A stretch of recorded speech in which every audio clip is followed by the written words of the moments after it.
Hey, what's up YouTube, and we're bringing you some more Black Ops 2 gameplay today, and I am currently talking to you just after watching the Call of Duty Ghosts global multiplayer reveal, and I've got to say guys, I am very impressed this year. I generally am impressed with all the reveals, but I am really impressed with Ghosts. It seems that they've gone the extra mile to make sure that the new things in the game itself are really good, but they've also made a point of looking at all of their previous games and taken all the good points of those games to make Ghosts one hell of a start for the next gen series. So I was going to do a big cover, maybe sort of upload some of it, but last time I did some uploading I got hit with a lot of copyright, so I'm not really going to go into it that much. What I am going to do though is give you some main pointers, have a quick chat about that, and then we will probably put the link to the Twitch. I live streamed the whole event on Twitch, so it is on there.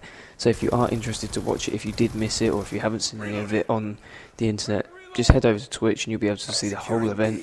Nothing was missed at all. So the biggest part for Ghosts, personally for me, is the interactive maps. Now, Battlefield 4 was going to be quite a large game for me because you could move around the maps, you could blow the maps up, you can just generally make your own way to get to the enemy, and nothing really stops you as an obstacle.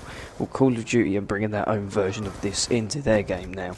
So things like C4, if someone is behind a wall, I don't believe it's all walls you can destroy, but there's certain structure to the map which can now be broken down and used to your advantage or to your disadvantage. So this is really good. Campers are going to struggle in this map because it constantly changes.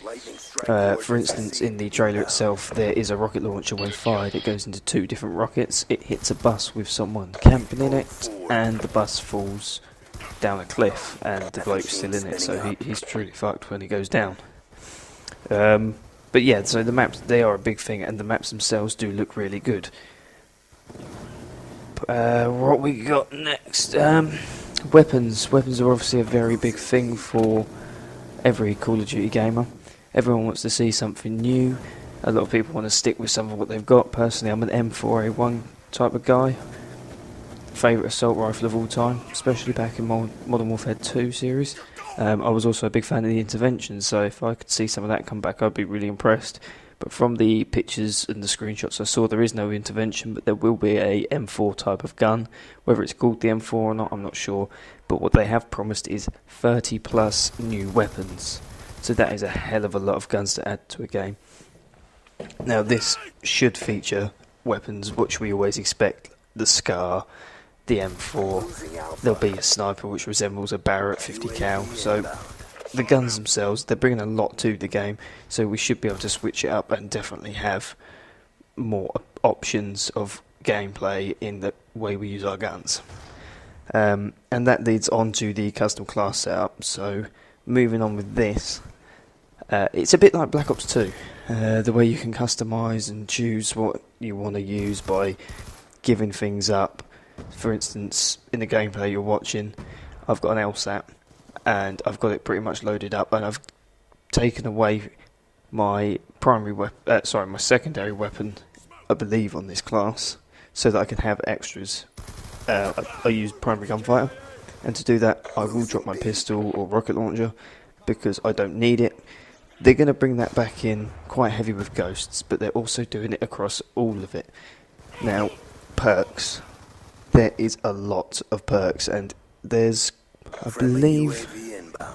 think they mentioned a few of the new ones. I didn't actually take any names, so yeah, but a lot of perks in there you'll like. Personally, sleight of hand, that is back, and I was very happy to see that. But what they've done with the perks this year is made them a point system. So it's going to go back to what I believe a bit like Black Ops 1, where you had a currency and you can spend to have what you want, but with the perks you have 1 to 5. Now these perks are, their level is marked by the 1 to 5, so you may have a perk like stopping power if they decide to bring it back. That could be a level 5, but your sleight of hand is only level 2 or 3. So you have a limit of 8 and you can have as many perks as you want, up to 8. So you could end up starting the game with 8 perks, but they are lower perks. Or you could choose higher perks, only have a few, but have the really hard hitting ones. Now this is interesting because it's not been done before, so it's either going to go really well or really bad. Personally, I think it could go well. It gives you more option. You can have a complete lightweight soldier, or you can have a tank. It depends what your type of game style is. Next, Killstreaks. There's over 20 new Killstreaks. Didn't really get much of a look in at the Killstreaks apart from the UAV, which is now a SOCOM, and you place it on the ground and you can defend your UAV now. The interesting part about this is, when you call it in, it's not an original UAV, it's a SOCOM. Like I say, when another teammate or yourself calls in a second SOCOM, it turns into what we would normally see as a UAV. When you call in your third, it would turn into what Modern Warfare series have called the Advanced UAV, or what we know as the sort of the Blackbird or Orbital VSAT. So that's really good, because if you have a team all using the SOCOM, you can have a equivalent to an Orbital VSAT seconds into the game. So that should be really, really interesting. And with the Killstreaks, it's gone back to the old Modern Warfare 3 style. So we've got the Assault, Support and Specialist, and they're also bringing Marksman in. Now, Marksman is something completely different, which I did not expect to see. It's basically single-shot rifles, and there's a lot of confusion around it. I didn't really look at it too much when I was watching the reveal, but I will be sort of watching closely to see what they do with this. So keep an eye out for Marksman, because I think it's going to be interesting. Apart from that, we have got, as expected, a few new game modes, but when they've got a few new, we've actually jumped up to 7, and there are some very particular game modes in there. A new version of Search and Destroyed, which has a kill confirm spin on it, so when you go down, it is up to your teammates to collect your dog tag and you will respawn. If your team do not collect your dog tags and the enemy collect them, you are down and out for that round, and that is done. Very cool, looking forward to playing that. Was a big Search player in the past, didn't like Black Ops 2 for Search at all. Definitely look at playing this new game mode. I suppose a lot of people would be happy to hear that there's no death streaks as well. Personally, I don't really use a lot of death streaks. I try to avoid death streaks though. And for all those who use the Call of Duty Elite app on their phones, tablets, computers, I personally use it on my iPhone a lot. If I need to know where I am with my upgrading, ranking up, creating a class when I'm out about, it's a handy thing. But there is going to be an upgraded version of this Elite. Now they're calling it their Call of Duty account, which is what you already have when you have an Elite. So for all those who use Elite, this is already done. For any gamers coming across 4 Ghosts, you'll be able to just sign up. It's really easy, and you'll have all this customization and stats available to you wherever you are. So that's pretty handy, but that's, we've already got that. It's just going to be improved. So one of the maps I did take a note of, which I am quite looking forward to, is Octane. It's a very Modern Warfare 3 type looking map, and I think this is going to be pretty good, so that's my personal preference. So far from what I can see, is this game is going to be big on its new engine, the way it looks and feels to play. It looks like a very fast-paced game.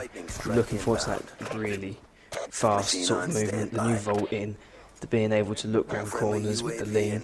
It should make a lot of change to the way people have to play the game now. Camping is going to be one of the biggest issues because people just cannot do it anymore, so I think that this is going to force a lot of the comfortable players to move forward. So it looked and it felt like a Modern Warfare series game, which I was expecting because it comes from Infinity Ward, but I'm looking forward to this one. So thank you very much guys, and I will see you in the next video.